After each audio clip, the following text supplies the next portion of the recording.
अस्सलाम वालेकुम दोस्तों, ਤੁਹਾਡਾ ਆਪਣਾ ਖਾਲਿਦ ਚਿਸ਼ਤੀ ਮਿਊਜ਼ਿਕ ਵਰਲਡ ਵੱਲੋਂ ਹਾਜ਼ਰ ਹੈ। ਔਰ ਮਿਊਜ਼ਿਕ ਵਰਲਡ ਕੰਪਨੀ ਜਿਹੜੀ ਹੈ ਉਹ ਤੁਹਾਨੂੰ ਪਤਾ ਹੈ ਕਿ ਪਿਛਲੇ ਕਈ ਸਾਲਾਂ ਤੋਂ ਬੇਸ਼ੁਮਾਰ ਪਾਕਿਸਤਾਨ ਦੇ, ਇੰਡੀਆ ਦੇ ਔਰ ਕਾਫੀ ਕੰਟਰੀਆਂ ਦੇ ਜਿਹੜੇ ਸਿੰਗਰ ਨੇ ਉਹਨਾਂ ਨੂੰ ਰਿਕਾਰਡ ਕਰ ਚੁੱਕੀ ਹੈ, ਪ੍ਰਮੋਟ ਕਰ ਚੁੱਕੀ ਹੈ। ਔਰ ਪਾਕਿਸਤਾਨ ਦਾ ਮੇਰੇ ਖਿਆਲ ਕੋਈ ਵੀ ਵੱਡਾ ਕੋਈ ਐਸਾ ਗਾਇਕ ਸ਼ਾਇਦ ਹੋਵੇ ਜਿਹਨੂੰ ਮਿਊਜ਼ਿਕ ਵਰਲਡ ਨੇ ਰਿਕਾਰਡ ਨਾ ਕੀਤਾ ਹੋਵੇ ਜਾਂ ਰਿਲੀਜ਼ ਨਾ ਕੀਤਾ ਹੋਵੇ। ਔਰ ਸਾਡੇ ਕੋਲ ਅੱਜ ਜਿਹੜੀ ਸ਼ਖਸੀਅਤ ਹੈ ਬਹੁਤ ਅੱਛੇ ਯਾਨੀ कि म्यूज़िक डायरेक्टर ने, बहुत अच्छे गायक ने, बहुत अच्छे टीचर ने, बहुत अच्छे इंसान ने।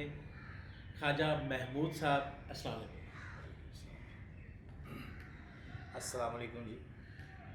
जी ख्वाजा साहब, ਤੁਹਾਨੂੰ ਕਦੋਂ ਤੋਂ ਆਪਣਾ ਜਿਹੜਾ ਹੈ ਮੂਸੀਕੀ ਨਾਲ ਪਿਆਰ ਜਾਂ ਮੂਸੀਕੀ ਕਦੋਂ समझो को जमदे ही प्यार है। ਜੰਮਦੇ ਪਿਆਰ ਹੈ? ਤੁਹਾਡੀ ਕੋਈ ਫੈਮਿਲੀ ਚੋਂ ਮਿਊਜ਼ਿਕ ਵਿੱਚ ਹੈ ਸੀ ਜਾਂ ਤੁਸੀਂ ਆਪ ਮਿਊਜ਼ਿਕ ਵਾਲੀ ਸਾਈਡ ਤੇ? साडी फैमिली तकरीबन सारी म्यूजिक नाल जुड़ी है। ਤੇ ख्वाजा खुर्शीद अनवर ਸਾਹਿਬ ਦਾ ਜੀ, ਜੀ। ਮਿਊਜ਼ਿਕ ਚ ਨਾਂ ਸੀ, ਉਹਨਾਂ ਨਾਲ जी ਤੁਹਾਡੀ बिल्कुल बिल्कुल ठीक है। उन्होंने साडी रिश्तेदारी दूर थी। ठीक है। ऐसा ही ख्वाजा परवेज साहब ने साडे ख्वाजा फिरोज साहब ਸਾਡੇ ਅੱਛੇ ਦੋਸਤਾਂ ਚੋਂ ਸੀ, ਸ਼ਾਇਰ ਬਹੁਤ ਅੱਛੇ ਸੀਗੇ। मामू ठीक। सन साडे। अच्छा अच्छा। ऐसे तरह ही शातिर गजनवी साहब ठीक है। सबके खाली सन। ठीक है। शायर हुए हैं ठीक है। और बेशुमार पिक्चर लिखी उन्होंने। ठीक है। पाकिस्तान फिल्म इंडस्ट्री से बहुत ज़्यादा काम किया उन्होंने। ਤੇ ਖਾਲਸਾ ਸਾਹਿਬ ਤੁਸੀਂ ਆਪਣਾ ਸਿੰਗਰ ਵੀ ਬਹੁਤ ਅੱਛੇ ਹੋ। ਮੈਂ ਅਕਸਰ ਦੋਸਤਾਂ ਕੋਲ ਸੁਣਿਆ ख्वाजा महमूद ਸਾਹਿਬ ਬਹੁਤ ਅੱਛਾ ਕਰਦੇ ਨੇ, ਬਹੁਤ ਅੱਛਾ ਕਰਦੇ। ਤੇ ਮੈਂ ਸੁਣਿਆ ਵੀ ਇੱਕ ਦੋ ਜਗ੍ਹਾ ਤੁਹਾਡੇ ਵੀਡੀਓ ਕਲਿੱਪ ਵੀ ਸੁਣੇ, ਮਾਸ਼ਾਅੱਲਾ ਵਾਇਰਲ ਹੋਏ, ਬਹੁਤ ਅੱਛਾ ਆਵਾਜ਼ ਹੈ। ਤੇ ਕੁਝ ਥੋੜਾ ਚਾਹ ਰਿਹਾ ਸੀ ਪਬਲਿਕ क्यों ਨੂੰ नहीं ਸੁਣਾਓ। जरूर। मैं तो एक पंजाबी सुनाना। ओ मैं तो डाडी भुल कर बैठा, मैं तो डाडी भुल कर बैठा, सुन ले तू अनजाना, मैं ओदियां गठड़ियां बन बैठा, ओ जिन्हें नाल ले जाना। हाय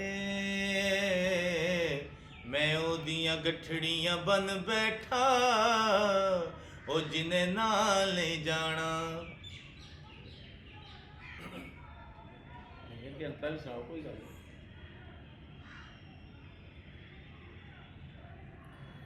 ਚਲੋ ਕੱਟ ਕਰ ਲਗਾ ਜੀ, ਹੋਰ ਸੁਣ ਇਹਦਾ ਅੰਤਰਾ ਨਾ। हाँ ना खतरा देख के वो ऐसे एकदम निकल गया क्योंकि मूड ना अदा करके। ਚਲੋ ਚਲੋ ਕੋਈ ਦੋਸਤੋ, ਅਸੀਂ ਆਪਣਾ ਖਾਲਿਦ ਸਾਹਿਬ ਨੇ ਜਿਹੜਾ ਸਾਨੂੰ ਆਪਣਾ ਗਾਣੇ ਦੀ ਜੀ ਦੋਸਤੋ, ਖਾਲਿਦ ਸਾਹਿਬ ਨੇ ਸਾਨੂੰ ਗਾਣੇ ਦੀ ਆਪਣਾ ਸਤਾਈ ਸੁਣਾਈ, ਬਹੁਤ ਮਜ਼ਾ ਆਇਆ। ਤੇ ਖਾਲਿਦ ਸਾਹਿਬ ਅਸੀਂ ਹੁਣ ਤੁਹਾਡੇ ਕੋਲ ਚਾਹਾਂਗੇ ਤੁਸੀਂ ਹੋਰ ਜਿਹੜੀ ਵੀ ਚੀਜ਼ ਤੁਹਾਨੂੰ ਚੰਗੀ ਲੱਗਦੀ ਉਹ ਸੁਣਾਓ। ठीक है।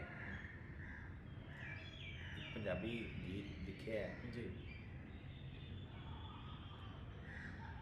हो एक पल दा हासा रास कदे भी आया नहीं, हो एक पल दा हासा रास कदे भी आया नहीं, मेरे हंजुआं दा मुल किसे भी इत्थे पाया नहीं, ओ मेरे हंजुआं दा मुल किसे भी इत्थे पाया नहीं, हो जिन्ना रुखां नूं असी पानी दिते सदरां दे, ओ जिन्ना रुखां नूं असी पानी दिते सदरां दे, ਉਹਨਾਂ ਰੁੱਖਾਂ ਦਾ ਸਾਡੇ ਬਖਤਾਂ ਦੇ ਵਿੱਚ ਸਾਇਆ ਨਹੀਂ, ਮੇਰੇ ਹੰਝੂਆਂ ਦਾ ਮੁੱਲ ਕਿਸੇ ਵੀ ਇੱਥੇ ਪਾਇਆ ਨਹੀਂ, ਅੱਗ ਹੱਥ ਤੇ ਧਰ ਕੇ ਰੋਸ਼ਨੀ ਕਰਦੇ ਰਹੇ ਆਪਾਂ,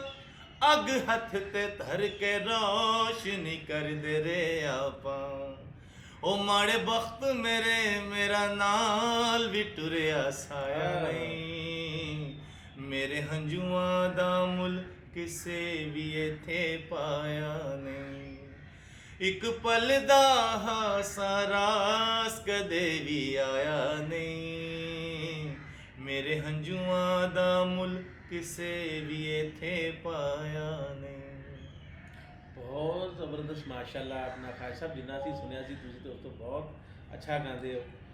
ਤੇ ਅੱਗੇ ਤੁਹਾਡਾ ਫਿਊਚਰ ਦਾ ਕੀ ਪਲਾਨ ਹੈ, ਕੀ ਕਰਨਾ ਚਾਹੁੰਦੇ ਹੋ? ਫਿਊਚਰ ਦਾ ਪਲਾਨ ਹੈ ਜੀ, ਪਾਕਿਸਤਾਨ ਦੀ ਬਹੁਤ ਵੱਡੀ ਕੰਪਨੀ ਹੈ ਮਿਊਜ਼ਿਕ ਵਰਲਡ ਦੇ ਨਾਂ ਤੋਂ, ਤੇ ਅਸੀਂ ਉਹਨਾਂ ਦੇ ਨਾਲ ਚਾਹੁੰਦੇ ਹਾਂ, ਸਾਡੀ ਖੁਆਇਸ਼ ਹੈ ਕਿ ਉਹਨਾਂ ਦੇ ਨਾਲ ਕੰਮ ਕਰੀਏ। ਖਾਲਿਦ ਚਿਸ਼ਤੀ ਸਾਹਿਬ ਦੇ ਨਾਲ ਜਿਹੜੇ ਸਾਡੇ ਨਾਲ ਤਸ਼ਰੀਫ ਫਰਮਾ ਨੇ, ਕਿਉਂਕਿ ਇਹਨਾਂ ਨੇ ਨਵੇਂ ਸਿੰਗਰਾਂ ਨੂੰ ਲੈ ਕੇ ਟੁਰਨ ਦਾ ਬੇੜਾ ਚੁੱਕਿਆ ਹੈ, ਔਰ ਮਾਸ਼ਾਅੱਲਾ ਕਰਕੇ ਇਹਨਾਂ ਨੇ ਪਾਕਿਸਤਾਨ ਦੇ ਉਹ ਛੁਪੇ ਸਿੰਗਰ ਜਿਨ੍ਹਾਂ ਨੂੰ ਕੋਈ ਨਹੀਂ ਪੁੱਛ ਰਿਹਾ, ਉਹਨਾਂ ਨੂੰ ਬੁਲਾਇਆ ਇਹਨਾਂ ਨੇ ਖੁਦ ਜਾ ਕੇ, तो उस तो बाद इन्होंने रिकॉर्ड किया वो ਤੁਹਾਡੇ ਸਾਹਮਣੇ है सारा कुछ ਅਸੀਂ ਤੁਹਾਡੇ ਸਾਹਮਣੇ मौजूद है और इंशाल्लाह ताला एक ਜਿਹੜਾ ਤੁਹਾਨੂੰ ਗੀਤ ਸੁਣਾਇਆ ਗਿਆ ਇਹਨਾਂ ਦੇ ਚੈਨਲ ਤੋਂ इंशाल्लाह ताला ਰਿਲੀਜ਼ ਹੋਏਗਾ। ਜੀ ਖਾਸ ਸਾਹਿਬ ਅਸੀਂ ਚਾਹਾਂਗੇ ਕਿ ਸਾਡੀ ਪਬਲਿਕ ਵਾਸਤੇ ਕੋਈ ਇੱਕ ਹੋਰ ਤੁਹਾਡੀ ਕੋਈ ਫੇਵਰਿਟ ਕੋਈ ਵੀ ਚੀਜ਼ ਤੁਸੀਂ ਸੁਣਾਉਣਾ ਚਾਹੋ ਤਾਂ।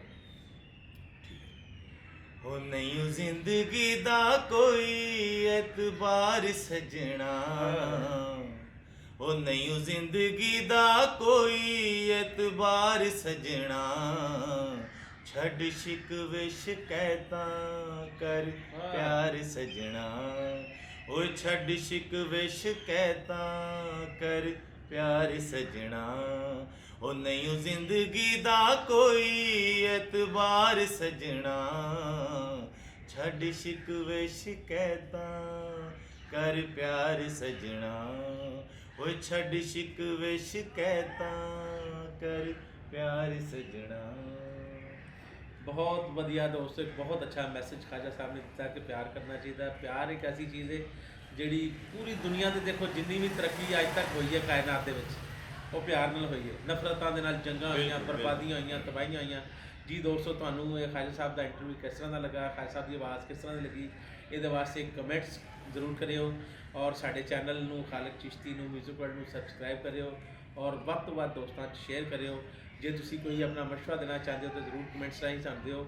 ਅਗਰ ਤੁਹਾਡੇ ਇਰਦ ਗਿਰਦ ਤੁਹਾਡਾ ਕੋਈ ਦੋਸਤ, ਬੇਲੀ, ਸੱਜਣ ਕੋਈ ਵੀ ਉਹਦੇ ਵਿੱਚ ਕਿਸੇ ਤਰ੍ਹਾਂ ਦਾ ਟੈਲੈਂਟ ਹੈ, ਉਹ ਸਿੰਗਰ, ਐਕਟਰ, ਮਾਡਲ, ਹੋਸਟ, ਨਾਤ ਖਾਂ ਬਣਨਾ ਚਾਹੁੰਦਾ ਹੈ ਤੇ ਮਿਊਜ਼ਿਕ ਵਰਲਡ ਤੁਹਾਡਾ ਆਪਣਾ ਪਲੇਟਫਾਰਮ ਹੈ। ਸਾਡੀ ਸਕਰੀਨ ਤੇ ਸਾਡੇ ਨੰਬਰ ਚੱਲ ਰਹੇ ਨੇ, ਸਾਨੂੰ ਤੁਸੀਂ ਰਾਬਤਾ ਕਰ ਸਕਦੇ ਹੋ। ਅੱਲਾ ਹਾਫਿਜ਼।